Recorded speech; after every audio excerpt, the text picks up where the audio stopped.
اما بعد فاعوذ باللہ من الشیطان الرجیم بسم اللہ الرحمن الرحیم یا ایہا الذین آمنوا توبوا الی اللہ توبۃ نصوحا عسیٰ ربکم ان یکفر عنکم سیئاتکم ویدخلکم جنات تجری من تحتہا الانہار یوم لا یخزی اللہ النبی والذین آمنوا معہ نورہم یسعی بین ایدیہم و بایمانہم یقولون ربنا اتمم لنا نورنا واغفر لنا انک علی کل شیء قدیر۔ صدق اللہ العظیم و صدق رسول النبی الکریم ونحن علی ذلک لمن الشاہدین والشاکرین۔ ان اللہ وملائکتہ یصلون علی النبی یا ایہا الذین آمنوا صلوا علیہ وسلموا تسلیما۔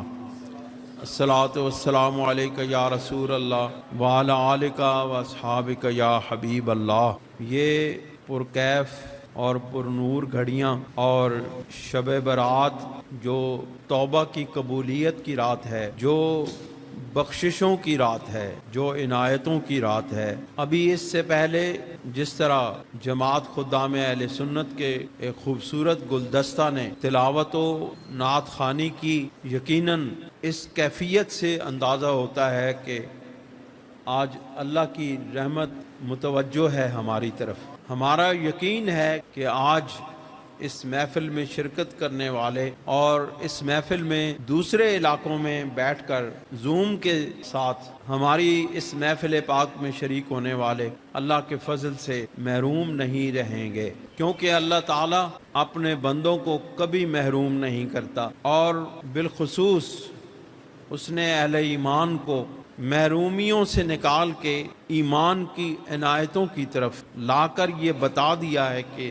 میرے ماننے والے اور میرے محبوب کے غلام کبھی خالی ہاتھ نہیں ہوتے، ان کے دامن اللہ کی عنایتوں سے بھرے ہوتے ہیں، اور حضور سرور کونین صلی اللہ علیہ وآلہ وسلم کی نظر کرم ان کی طرف متوجہ ہوتی ہے۔ اور آپ اس بات سے اندازہ لگائیں کہ ہمارے وہ آقا سید دو عالم صلی اللہ علیہ وآلہ وسلم جو طائف کے میدان میں، طائف کی وادی میں کفار کے پتھر کھا کے ان کے لیے بد دعا نہیں کرتے، یہ کیسے ممکن ہے کہ وہ درود پڑھنے والوں کو محروم فرما دے؟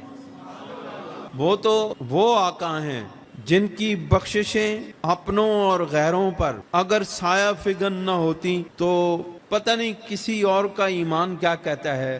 میرا ایمان تو یہ کہتا ہے کہ یہ کائنات قائم ہی نہیں رہ سکتی۔ یہ کائنات اگر قائم ہے تو وجود مصطفیٰ کے ساتھ ہے۔ کیوں جی، ایسی بات ہے کہ نہیں؟ آپ کا بھی ایمان ہے؟ اللہ تعالی ہمیں اس ایمان پر قائم رکھے، مرتے دم تک اللہ اس ایمان پر قائم رکھے۔ اس کی وجہ یہ ہے کہ حضور سرور دو عالم صلی اللہ علیہ وآلہ وسلم کے ساتھ ہماری یہ دنیا بھی قائم ہے اور ہماری آخرت بھی قائم ہے۔ ہم اپنے آقا کے بغیر نہ اس دنیا میں رہ سکتے ہیں، اور ہم اپنے آقا کے بغیر نہ آخرت میں رہ سکتے ہیں۔ ہمارا تو سب کچھ آقائے دو عالم صلی اللہ علیہ وآلہ وسلم کی نالین مقدسہ ہیں۔ ہماری معراج تو یہ ہے کہ ہم ان نالین مقدسہ کے ساتھ جڑ جائیں۔ دوستو، بندہ ایمان کے ساتھ جو سوچتا ہے، جو خیال کرتا ہے، اللہ اس خیال کو بھی خالی نہیں لوٹاتا۔ صرف ایک کسی بندے نے سوچا، اس نے یہ خیال کیا کہ میرے سرکار، میرے آقا میری طرف نگاہ کرم فرما رہے ہیں، یقیناً حضور سرور دو عالم صلی اللہ علیہ وآلہ وسلم اپنے امتی کے اس خیال کو کبھی جھوٹا نہیں ہونے دیتے، وہ کبھی جھوٹا نہیں ہونے دیتے۔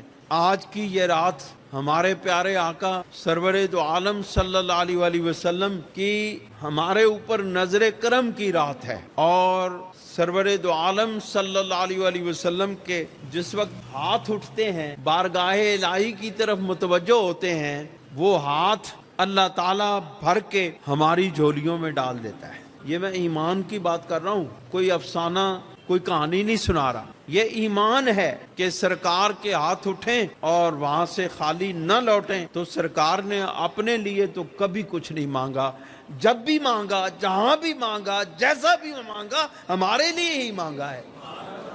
ورنہ جبرائیل علیہ السلام تو آئے تھے کہ یا رسول اللہ اگر آپ حکم دیں تو میں ان پہاڑوں کو، مجھے رب نے کہا ہے کہ ان کے اوپر پر لگا تو یہ سونے کے بن جائیں گے۔ ہمارے آقا علیہ الصلوۃ والسلام نے فرمایا مجھے سونے کی ذخائر کی ضرورت نہیں ہے، مجھے میرے رب کی رحمت چاہیے، مجھے میرے رب کا کرم چاہیے۔ دوستو، حضور علیہ الصلوۃ والسلام جو نعمت ہیں امت مصطفیٰ کے لیے، اس نعمت کو پہچانو بھی اور اس نعمت کی قدر بھی کرو۔ سرکار دو جہاں صلی اللہ علیہ وسلم ہمارے لیے کرم ہی کرم ہے۔ آپ علیہ الصلوۃ والسلام نے ہمیشہ ہمارے لیے معافیاں مانگی ہیں۔ ایک حدیث پاک کا مفہوم ہے، سرور دو عالم صلی اللہ علیہ وسلم ایک رات گڑ گڑا رہے تھے، دعائیں مانگ رہے تھے۔ اللہ رب العزت نے حضرت جبرائیل علیہ السلام کو بھیجا کہ میرے محبوب کو جا کے کہہ دیں کہ میں نے آپ کی دعاؤں کو قبول کر لیا اور آپ کی 1/3 امت کی بخشش کر دی۔ حضور سرور دو عالم صلی اللہ علیہ وسلم نے جبرائیل علیہ السلام سے کہا کہ یہ بہت کم ہے۔ آپ پھر عبادت میں اور دعاؤں میں مشغول ہو گئے، اور پھر حضرت جبرائیل علیہ السلام کو اللہ نے بھیجا، اور اللہ رب العزت نے ارشاد فرمایا جبرائیل علیہ السلام جا کے کہو کہ میں نے آپ کے آدھی امت کی بخشش فرما دی۔ لیکن حضور علیہ السلام نے فرمایا یہ بہت کم معاملہ ہے، ہمیں اس سے زیادہ چاہیے۔ سرکار پھر سجدے میں گر گئے، دعائیں کی، گڑ گڑائے۔ اللہ رب العزت نے حضرت جبرائیل علیہ السلام کو پھر بھیجا، کہا جبرائیل اب جا کے محبوب سے کہو کہ اے محبوب ہم نے آپ کی 2/3 امت کو بخش دیا، صرف 1/3 باقی رہ گئی۔ آپ پھر گڑ گڑائے، پھر دعائیں کی۔ حضرت جبرائیل علیہ السلام پھر تشریف لائے۔ آپ نے فرمایا رب ذوالجلال ارشاد فرماتے ہیں یا رسول اللہ آپ کے جتنے بڑے گناہ گار ہیں، بڑے کبیرہ گناہوں میں مبتلا ہیں، ان کے علاوہ میں نے سب کی بخشش کر دی، ساری امت کی بخشش کر دی۔ پتہ ہے رسول اللہ نے کیا فرمایا؟ آقا علیہ السلام نے فرمایا مجھے یہ بھی گوارا نہیں کہ میری امت کے گناہ گار رہ جائیں اور باقی سب بخشے جائیں، یہ گوارا نہیں ہے۔ پھر آپ گڑ گڑائے، پھر دعائیں کی۔ اللہ رب العزت نے کہا اب جبرائیل جا کے میرے محبوب سے کہہ دے میں نے سارے تیرے گناہ گاروں کی بھی بخشش کر دی۔ کبھی ایسا آقا بھی دیکھا ہے، کبھی سنا ہے کہ کوئی اتنا کریم آقا اپنی امت سے اتنی محبت کرتا ہے؟ کوئی بادشاہ وقت، کوئی آقا، کوئی دنیا کا بڑا سے بڑا رئیس مالدار کرتا ہے؟ کوئی نہیں کرتا۔ صرف اور صرف ایک ہستی ہے جو اپنی امت سے اتنی محبت کرتی ہے، اتنی محبت کرتی ہے کہ جس کا کوئی اندازہ نہیں۔ اے ایمان والو، اے ایمان والو، توبو اللہ، اللہ رب العزت کی بارگاہ میں توبہ کرو، توبۃ نصوحا، ایسی توبہ کرو کہ جو ٹوٹے نہیں۔ پھر مڑ کے وہ توبہ، وہ جو اس وقت کی توبہ ہے، ایسی توبہ کرو کہ پھر وہ ٹوٹے نہیں۔ میں آج آپ کو توبہ اور استغفار کے فرق کو بیان کرنا چاہتا ہوں آپ کی بارگاہ میں کہ توبہ کیا ہے اور استغفار کیا ہے۔ اللہ کریم ارشاد فرماتے ہیں یا ایھا الذین آمنوا توبوا الی اللہ توبۃ نصوحا، اے ایمان والو توبہ کرو۔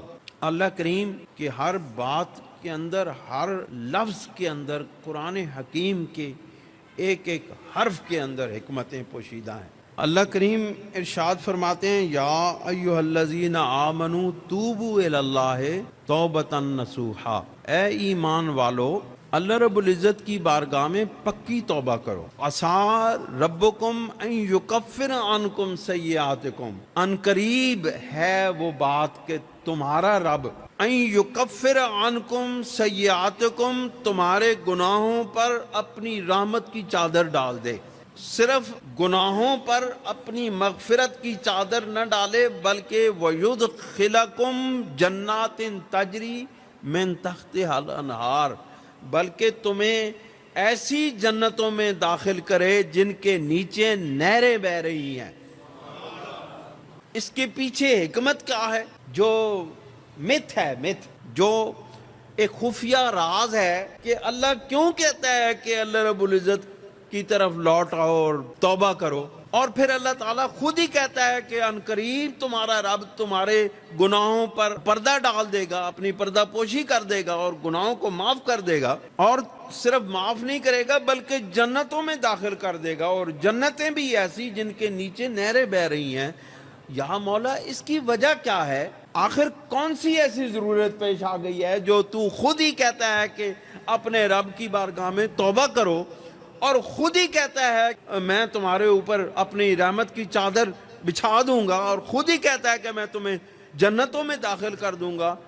وجہ کیا ہے مولا؟ اتنی رحمتیں، اتنی کرم نوازیاں، تو یہ توبہ ہے کیا؟ اللہ کریم کیوں فرما رہے ہیں کہ واپس لوٹ کے آؤ، توبہ کرو؟ اس کے پیچھے راز کیا ہے دوستو؟ راز یہ ہے کہ یوم لا یخزی اللہ النبی والذین آمنوا معہ، کہ اس کے پیچھے راز یہ ہے، اس کے پیچھے چاہت یہ ہے، اس کے پیچھے اللہ رب العزت کی رضا یہ ہے کہ اللہ یہ چاہتا ہے کہ اس دن، قیامت کے دن، اللہ اپنے نبی کو اور جو نبی کے ساتھ ہیں ان کو اللہ رب العزت رسوا نہیں کرنا چاہتا۔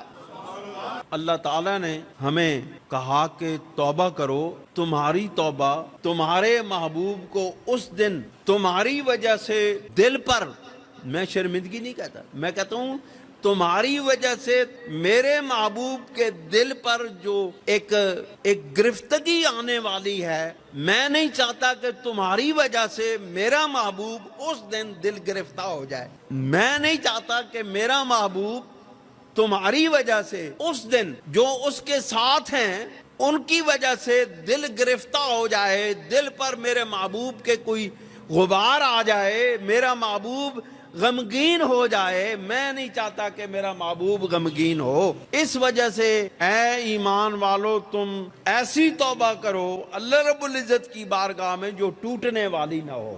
اور پھر آج کی رات شب توبہ ہے، آج یقیناً اللہ رب العزت کسی کو محروم نہیں کریں گے، اور آج کی رات اللہ رب العزت سے مانگنے کا طریقہ ہمیں ہمارے پیارے محبوب سید دو عالم صلی اللہ علیہ وآلہ وسلم نے بتایا ہے۔ میں دو حدیث پاک آپ کے سامنے عرض کرنا چاہتا ہوں۔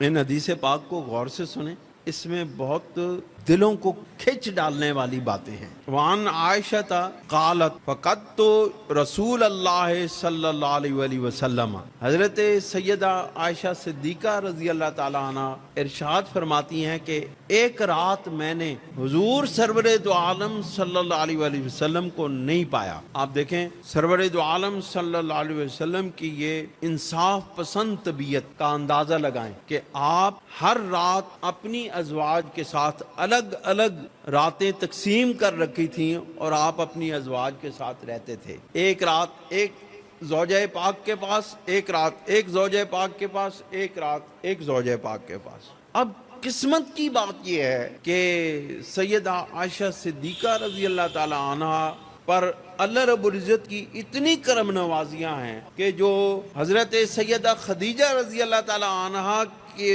بعد حضرت سیدہ عائشہ صدیقہ کو وہ حاصل ہیں۔ قرآن اور کسی زوجہ پاک کی گود میں نہیں اترتا تھا جب سرکار سر رکھا کرتے تھے، صرف سیدہ عائشہ صدیقہ رضی اللہ تعالی عنہ کی گود میں، اور حضور سرور دو عالم صلی اللہ علیہ وسلم کا وصال بھی سیدہ عائشہ صدیقہ رضی اللہ تعالی عنہ کی گود میں ہوا تھا۔ یہ شرف کسی اور کو حاصل نہیں ہے۔ اور آپ دیکھیں اللہ تعالیٰ ایک اور شرف سیدہ پاک کو عطا فرمانے لگے ہیں۔ آپ فرماتی ہیں کہ میں نے رسول اللہ صلی اللہ علیہ وسلم کا وہ رات میرے حصے میں آئی تھی اور میرے ساتھ آپ نے رہنا تھا، لیکن آپ کی آنکھ لگ گئی ہوگی تھوڑی دیر کے لیے، تو کہتی ہیں میں جس وقت جاگی تو میں نے سرکار کو اپنے حجرہ اقدس میں نہیں پایا۔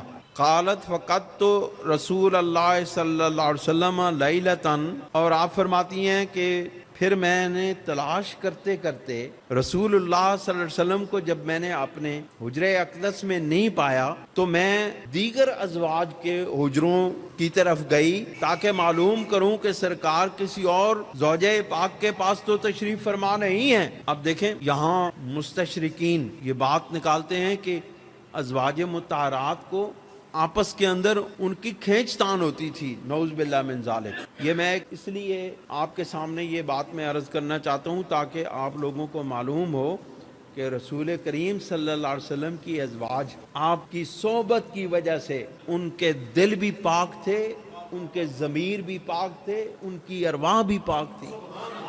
لہٰذا ازواج مطہرات کسی ضد، نعوذ باللہ من ذالک، کسی بخل، بخیلی یا حسد کی وجہ سے اس طرح کے خیالات نہیں رکھتی تھیں، بلکہ ان کے نزدیک حضور سرور دو عالم صلی اللہ علیہ وسلم، اور ہمارے نزدیک بھی یہی بات ہے کہ سرکار دو جہاں صلی اللہ علیہ وسلم جس جگہ تشریف فرما ہوتے تھے وہاں پر برکتوں کا نزول ہوتا تھا، وہاں پر رحمتوں کا نزول ہوتا تھا۔ وہ اس لیے اس بات کی جستجو کرتی تھی، وہ اس لیے اس بات کی آرزو کرتی تھی کہ سرکار میرے پاس رہیں۔ دوسری زوجہ فرماتی تھیں کہ سرکار میرے پاس رہیں۔ اس کی وجہ یہ تھی کہ ان کو معلوم تھا کہ سرکار جہاں ہوں گے وہاں پر رحمت الہی کا نزول ہوگا۔ وہ حصول برکت کے لیے، حصول رحمت کے لیے سرکار کو اپنے پاس رکھنا چاہتی تھیں۔ پھر فرماتی ہیں کہ جب میں آپ کو تلاش کرتے کرتے جب حجروں میں نہیں پایا تو مجھے معلوم تھا کہ سرکار جنت البقیع کی طرف تشریف لے جاتے ہیں۔ کہتی ہیں میں آپ کو تلاش کرتے کرتے میں جنت البقیع کی طرف گئی۔ اب آپ دیکھیں، جو لوگ کہتے ہیں کہ مزارات پر جانا، اللہ کے ولیوں کے مزار پر جانا بدعت ہے، ان کو معلوم ہونا چاہیے کہ یہ بدعت نہیں ہے، یہ سنت رسول ہے۔ حدیث پاک پڑھ رہا ہوں کہ فَإِذَا هُوَ بِالْبَقِيعِ، کہ میں نے جب ڈھونڈتے ڈھونڈتے سرکار کو دیکھا تو آپ جنت البقیع کے قبرستان میں تھے۔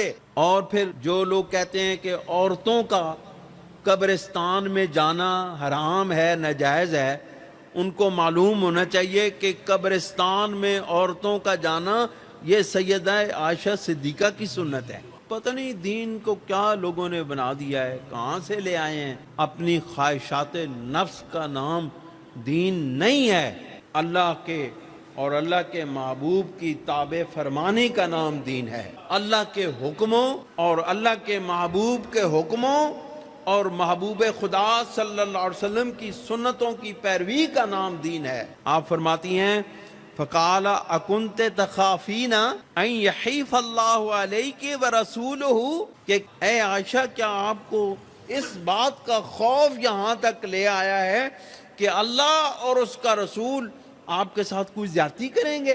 آپ دیکھیں یہاں میں توجہ چاہتا ہوں، آپ نے فرمایا کہ اکنت تخافین ان یخیف اللہ علیک ورسولہ۔ اب آئے تھے سرکار دو جہاں صلی اللہ علیہ وسلم حجرہ اقدس سے بقیع کی طرف۔ آپ کہتے ہیں کہ این اکنت تخافین ان یحیف اللہ علیک ورسولہ، کہ کیا اللہ اور اس کا رسول تجھ سے کوئی زیادتی کریں گے، کیا تجھے اس کا خوف ہے؟ اب یہاں فعل ہے رسول کریم کا اور ساتھ شامل کر رہے ہیں اللہ کا، اللہ کو شامل کیا جا رہا ہے کہ کیا تم اس بات سے ڈرتی ہے کہ اللہ تجھ سے زیادتی کرے گا اور اس کا رسول تجھ سے زیادتی کرے گا؟ اس کا مطلب ہے کہ اللہ اور اس کے رسول کو کسی بھی مقام پر جدا نہیں کیا جا سکتا۔ پھر فرمایا قلت یا رسول اللہ صلی اللہ علیہ وسلم، آپ نے فرمایا یا رسول اللہ صلی اللہ علیہ وسلم میرا یہ گمان تو نہیں ہے، لیکن میں نے یہ خیال کیا انی ظننت انک اتیت بعد نسائک، کہ میرا یہ گمان ہوا، میرا یہ خیال ہوا کہ آپ کسی دوسری زوجہ کے پاس تشریف لے گئے ہیں۔ اب آپ نے فرمایا کہ نہیں، ایسی بات نہیں ہے، آج کی رات کا معاملہ کچھ اور ہے، آج بات کچھ اور ہو گئی ہے، آج اللہ کی رحمتیں اور بخششیں مجھے اس مقام پر لے آئی ہیں جو آخرت کے قریب ترین مقام ہے۔ قبرستان آخرت کا قریب ترین مقام۔ آج میں قبلہ پیر الطاف محمود صاحب کے پاس سیدہ شریف میں حاضر تھا، تو وہاں پر دوست چند بیٹھے ہوئے تھے، ان کو بس ایسی میرے دل میں بات آ گئی تو میں نے ان کو نصیحت کی۔ میں نے ان سے کہا کہ آپ پیر سید الطاف محمود ہاشمی صاحب جو صاحب علم بھی ہیں، صاحب نظر بھی ہیں، اور اللہ تعالیٰ نے ان کے آباء و اجداد کے طفیل ان کے اوپر بہت کرم کیا ہوا ہے، آپ ان سے فیض حاصل کریں۔ میں نے ان کو بتایا ہمارے ہاں یہ رواج پڑ گیا ہے کہ ہم قبروں سے جا کے فیض حاصل کرتے ہیں لیکن زندہ سے فیض حاصل نہیں کرتے۔ تو میں نے ان سے عرض کی کہ زندہ سے فیض حاصل کرنے کے لیے زندگی کی ضرورت ہے، لیکن کسی صاحب مزار سے جو اس جہان سے آگے چلے گئے ہیں ان سے فیض حاصل کرنے کے لیے مرنے کی ضرورت ہے۔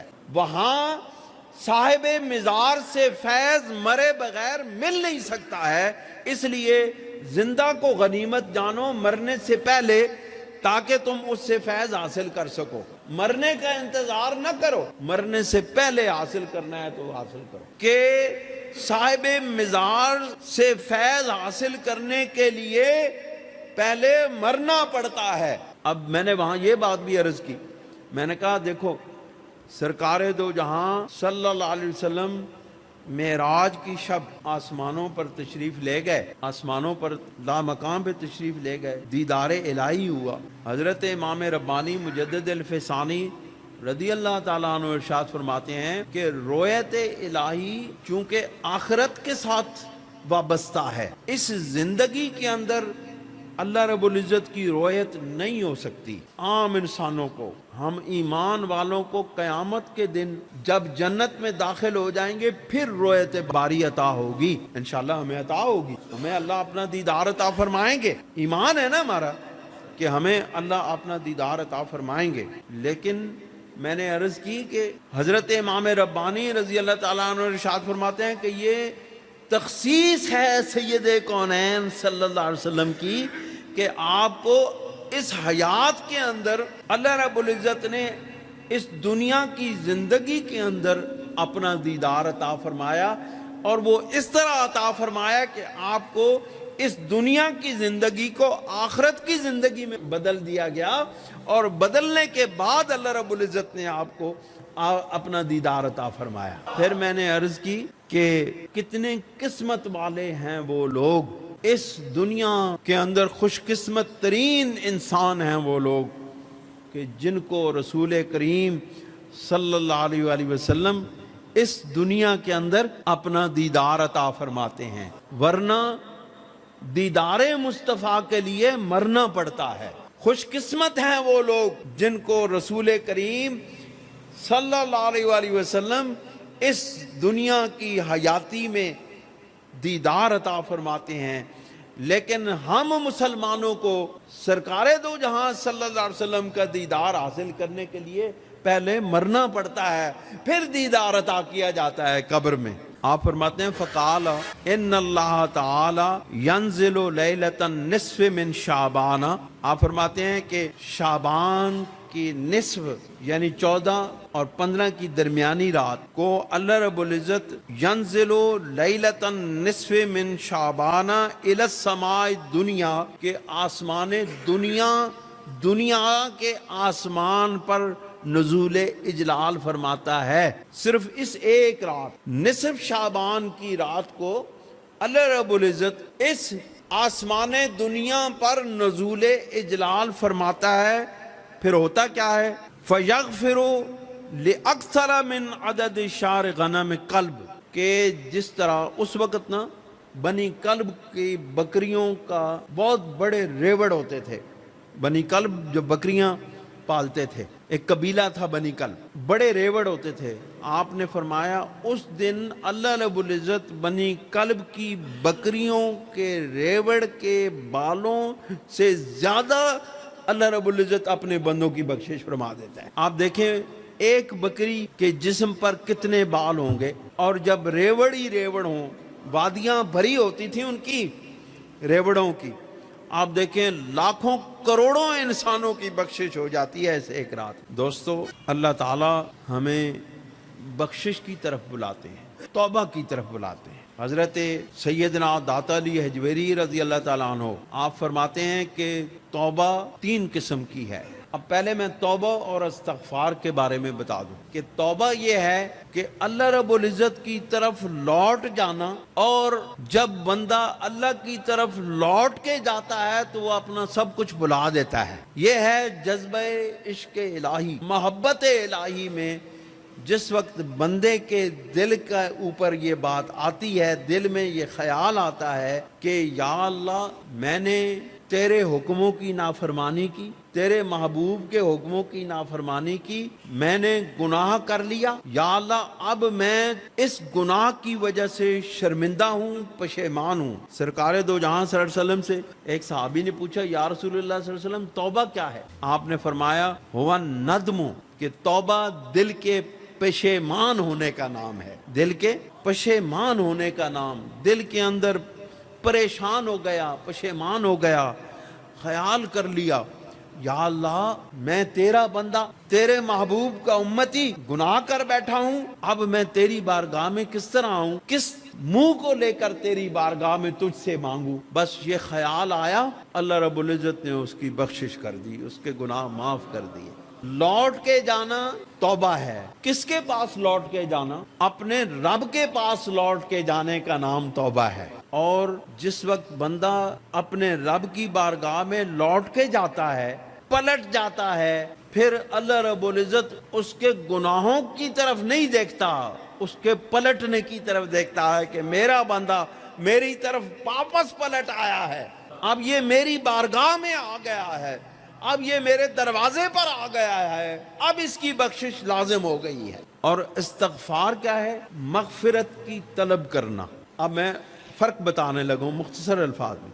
استغفار ہے اپنے گناہوں پر مغفرت، یعنی ان کو ڈھانپ لینا۔ کہ مغفر کہتے ہیں کس چیز کو ڈھانپ لینے والی چیز، یعنی کسی چیز کو ایسی چادر اوپر تن جائے، میرے گناہوں پر ایسی چادر تن جائے تاکہ میرے گناہ اس چادر رحمت کے نیچے ڈھک جائیں اور میرے گناہ کسی کو نظر نہ آئیں۔ یہ ہے استغفار۔ اس میں انسان کے اندر ایک جستجو، ایک لالچ ہے کہ میرے گناہوں کی مغفرت ہو جائے تاکہ میرے گناہ کسی کو نظر نہ آئیں، میں لوگوں کے سامنے رسوا نہ ہوں۔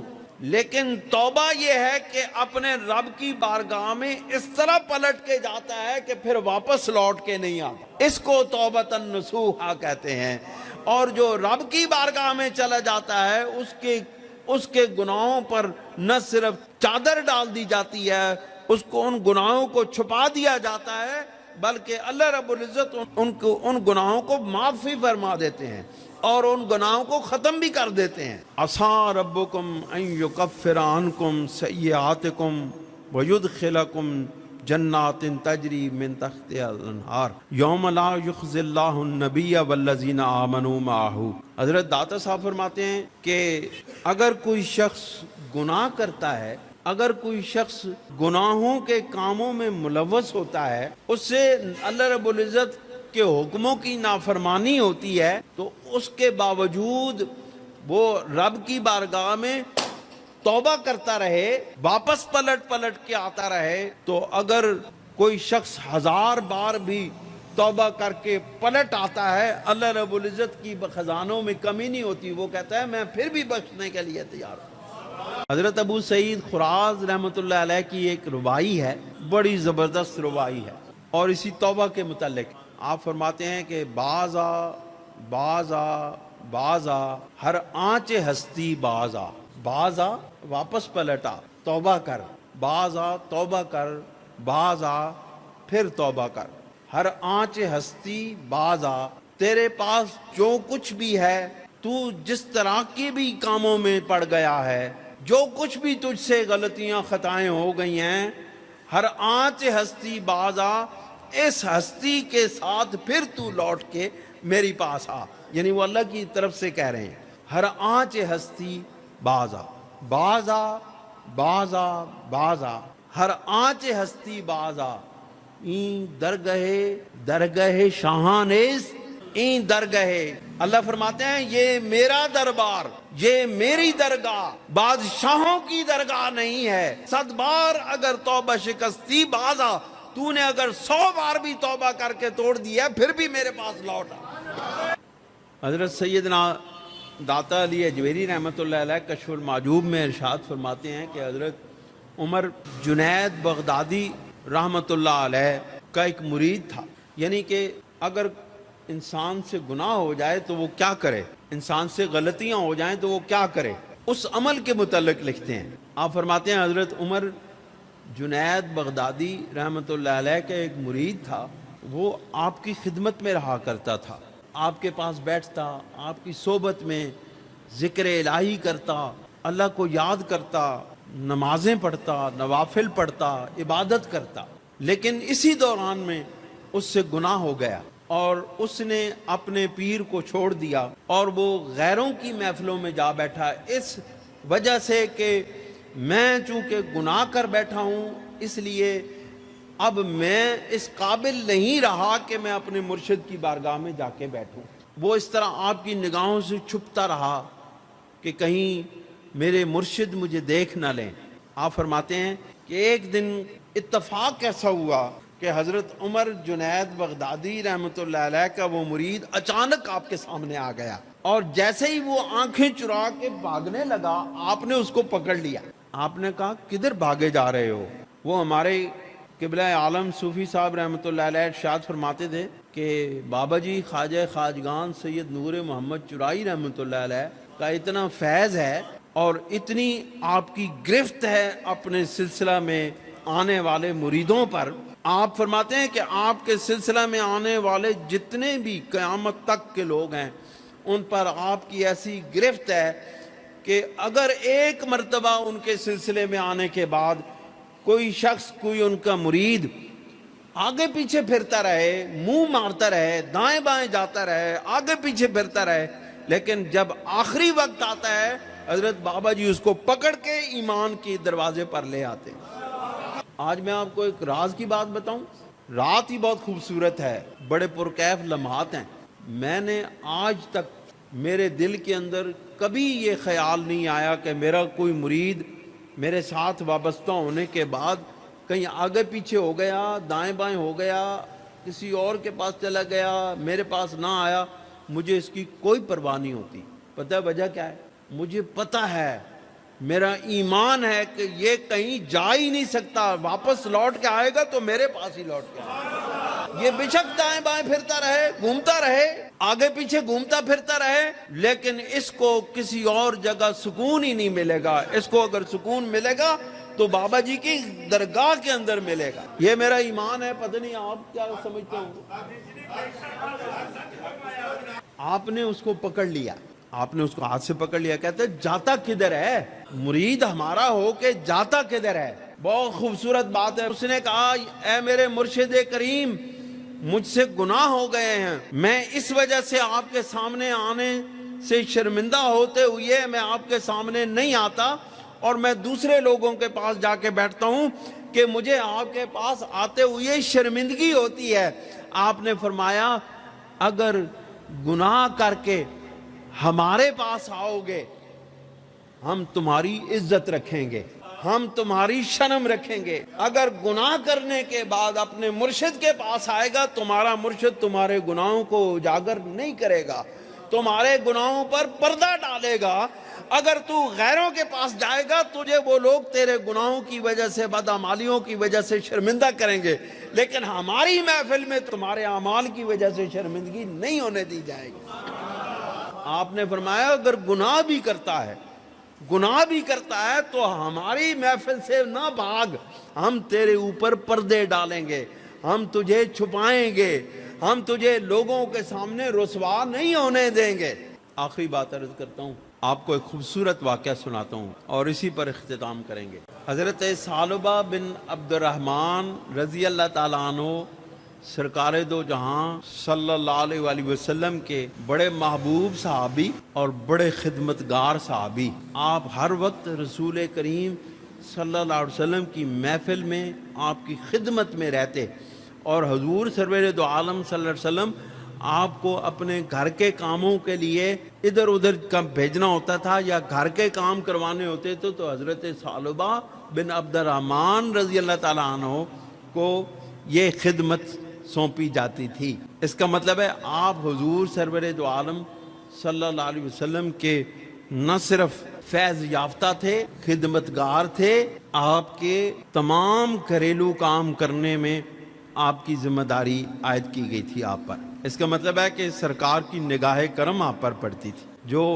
سرکار کی خدمت کرتے تھے وہ کبھی محروم رہ سکتے ہیں، اور جو اپنے مرشد کی خدمت کرتے ہیں وہ کبھی محروم رہ سکتے ہیں؟ کبھی نہیں محروم ہو سکتے۔ اللہ ان کو کبھی محروم نہیں ہونے دیتا، اللہ ان کے اوپر اپنی رحمتیں فرماتا ہے، کیونکہ یہ خدمت ہی ایک ایسی چیز ہے جو بندے کو مخدوم بناتی ہے۔ اگر میں اپنے مرشد کی خدمت کروں گا تو کل کوئی میری خدمت کرے گا، اگر آپ اپنے مرشد کی خدمت کریں گے تو کل آپ کی اولاد آپ کی خدمت کرے گی، ورنہ اولادیں خدمت نہیں کرتی۔ اولادیں خدمتگار تبھی ہوتی ہیں جب آپ کسی کے خدمتگار ہوں۔ ہر کے خدمت کرد او مخدوم شد، کہ جس نے بھی خدمت کی وہ مخدوم بن گیا۔ سرکار دو جہاں صلی اللہ علیہ وسلم آپ کو مختلف کاموں کی طرف بھیجا کرتے تھے۔ ایک دن سرکار دو جہاں صلی اللہ علیہ وسلم نے آپ کو کسی کام کے لیے بھیجا۔ آپ جا رہے تھے، راستے میں آپ کی ایک غیر محرم پر نگاہ پڑ گئی۔ آپ دیکھیں، ایک نگاہ معاف ہے، لیکن سرکار کے غلاموں کا معیار پھر الگ ہے۔ وہ معافیوں اور وہ جو رخصت ہے اس کے اوپر نہیں جاتے، وہ عزیمت کے اوپر عمل کرتے ہیں۔ آپ کی نگاہ پڑ گئی، آپ کے دل کے اندر یہ خیال آیا کہ میں سرکار دو جہاں صلی اللہ علیہ وسلم کا خدمتگار ہوں اور میری نگاہ بھٹک گئی ہے۔ میرے قلب کو تو رسول اللہ صلی اللہ علیہ وسلم نے اپنی نگاہ کرم سے صاف مصفہ مجلہ کر دیا ہے، اب میری نگاہ کیوں بھٹک گئی ہے، کسی غیر پر کیوں پڑی ہے؟ یہ تو حسن مصطفیٰ کو دیکھنے کی عادت تھی، آپ غیر کے حسن پر اس کی نگاہ کیوں پڑ گئی؟ حضرت ثعلبہ بن عبد الرحمن رضی اللہ تعالیٰ عنہ کو وہ کام بھول گیا کہ مجھے سرکار نے کس مقصد کے لیے بھیجا، کسی کام کے لیے بھیجا ہے۔ آپ نے وہ کام کو چھوڑا اور آپ مدینہ منورہ اور مکہ معظمہ کے درمیان جو پہاڑ ہیں ان کی طرف چلے گئے۔ کافی دن گزر گئے، قریباً 40 دن گزر گئے۔ رسول اللہ صلی اللہ علیہ وسلم نے ارشاد فرمایا ثعلبہ نظر نہیں آتا، ثعلبہ کدھر گئے ہیں؟ صحابہ کرام کو ڈھونڈا۔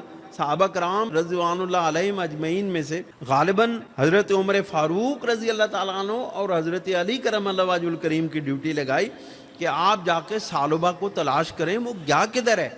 میں نے اس کو کام کے لیے بھیجا، وہ گیا کدھر ہے؟ آپ اس کو تلاش کرتے کرتے لوگوں سے پوچھتے پچھاتے آپ مدینہ منورہ کے باہر جب نکلے تو آپ کو چند چرواہے ملے، چرواہے نظر آئے۔ تو انہوں نے پوچھا کہ آپ نے ہمارے آقا و مولا حضور علیہ الصلوۃ والسلام کے غلام ثعلبہ کو تو نہیں دیکھا؟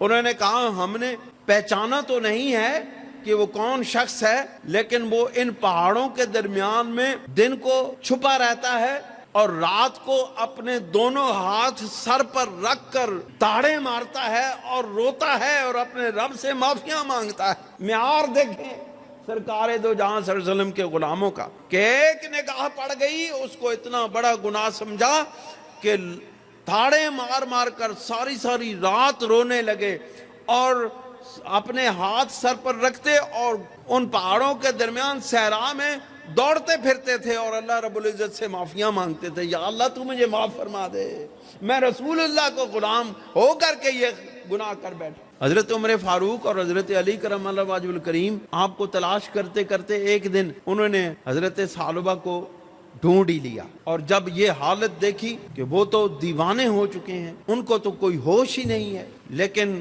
انہوں نے کہا کہ اے ثعلبہ، ہمیں رسول اللہ صلی اللہ علیہ وسلم نے آپ کی طرف بھیجا ہے، اور انہوں نے کہا کہ ثعلبہ کو بلا کے لاؤ۔ اب حکم رسول آئے اور صحابی نہ مانے، یہ کیسے ہو سکتا ہے؟ حضرت ثعلبہ رضی اللہ تعالیٰ عنہ فرماتے ہیں کہ ٹھیک ہے، میرے سرکار نے حکم دیا ہے اور میں حکم عدولی نہیں کر سکتا، مجھے وہاں لے چلیں، لیکن ایسی حالت میں مجھے لے چلیں کہ جب سرکار نماز ادا کر رہے ہوں اور آپ میری طرف دیکھیں نہیں۔ انہوں نے کہا ٹھیک ہے، ہم آپ کو لے چلتے ہیں۔ اور جس وقت سرکار دو جہاں صلی اللہ علیہ وسلم نماز ادا کر رہے تھے تو اس وقت حضرت ثعلبہ کو لے کے مسجد میں داخل ہوئے۔ حضرت ثعلبہ رضی اللہ تعالیٰ عنہ نے نماز ادا کرنے کے لیے آپ کے پیچھے اقتدا کی، اور جیسے سرور دو جہاں صلی اللہ علیہ وسلم نے سلام پھیرا اور آپ علیہ الصلوۃ والسلام کی نگاہ حضرت ثعلبہ پر پڑی تو حضرت ثعلبہ بے ہوش ہو گئے،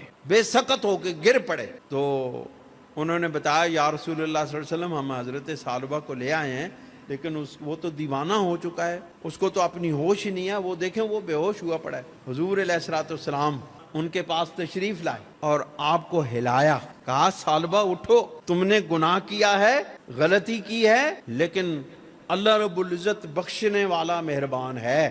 میں تمہیں ایک ایسی آیت بتاتا ہوں کہ اگر تم وہ پڑھو گے تو اللہ تعالیٰ تمہاری بخشش فرما دے گا۔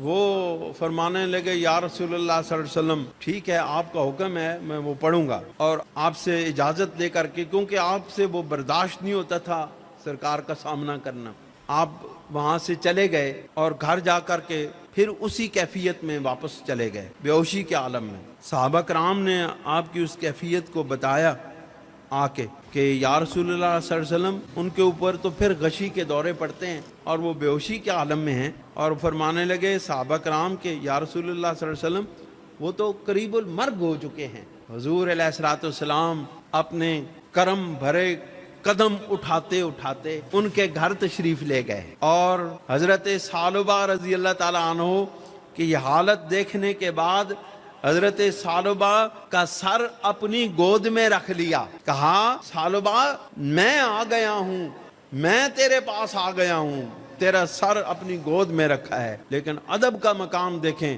حضرت ثعلبہ رضی اللہ تعالیٰ عنہ نے اپنا سر آپ کی گود سے ہٹاتے ہوئے کہا یا رسول اللہ یہ سر آپ کی گود میں رکھنے کے قابل نہیں ہے، یا رسول اللہ صلی اللہ علیہ وسلم یہ سر یہ گناہ کر چکا ہے، آپ پاک ہیں، آپ اللہ رب العزت کے محبوب ہیں، آپ کی پاکیزگی سب سے زیادہ ہے، اور میں گناہگار، میرا گناہگار سر آپ کی گود میں رہنے کے قابل نہیں ہے۔ انہوں نے اپنا سر حضور علیہ الصلوۃ والسلام کی گود سے کھینچ کے نیچے رکھا اور آپ کا وصال ہو گیا۔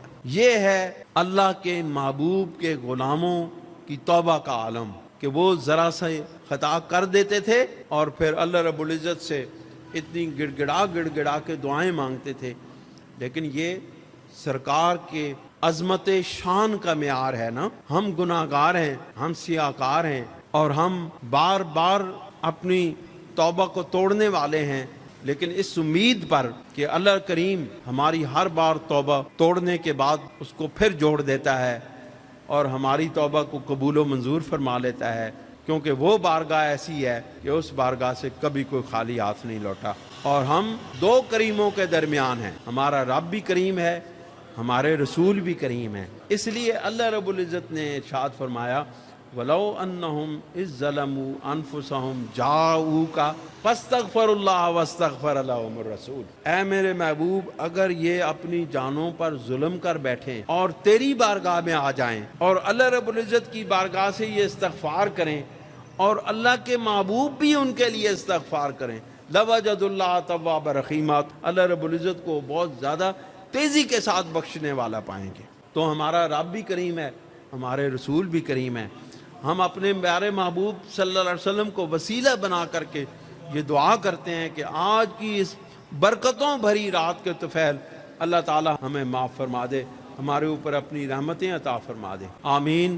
اللہم صلی علی سیدنا و مولانا محمد وعلی آل سیدنا و مولانا محمد وبارک وسلم۔ ربنا لا تزغ قلوبنا بعد إذ هديتنا وهب لنا من لدنك رحمة إنك أنت الوهاب۔ الہ العالمین ہماری توبہ کو قبول و منظور فرما، ہماری سابقہ زندگی کے اندر جتنے بھی صغیرہ کبیرہ گناہ ہوئی ہیں ان کو اپنی رحمت کے طفیل اپنے پیارے محبوب کی کرم نوازیوں کے طفیل معاف فرما دے۔ یا اللہ تو بہت معاف فرمانے والا ہے، تیرا وعدہ ہے کہ اگر کوئی شخص سمندر کی جھاگ کے برابر بھی گناہ لے کر آئے اور وہ ٹوٹا ہوا دل لے کر آئے اور پچھتاوا لے کر آئے تو اللہ رب العزت اس کو معاف فرما دیتے ہیں۔ یا اللہ تو ہم سب کو معاف فرما، آج کی ان بابرکت کھڑیوں کے طفیل یہ جو ذکر پاک ہوا ہے اس کے طفیل تو ہمیں معاف فرما دے۔ یا اللہ ہماری پریشانیوں کو دور فرما، الہ العالمین ہمارے جو بھی معاملات ہیں، پریشانیاں، بیماریاں ہیں، مولا کریم ان کو دور فرما کر اپنی رحمتیں فرما۔ ربنا لا تزغ قلوبنا بعد إذ هديتنا وهب لنا من لدنك رحمة إنك أنت الوهاب۔ ربنا اتمم لنا نورنا واغفر لنا انك على كل شيء قدير۔ وصلی اللہ تعالی علی خیر خلقی ونور عرشی سیدنا و شفینا و حبیبنا محمد و آلہ و صحبہ اجمعین۔ برحمتک یا ارحم الراحمین.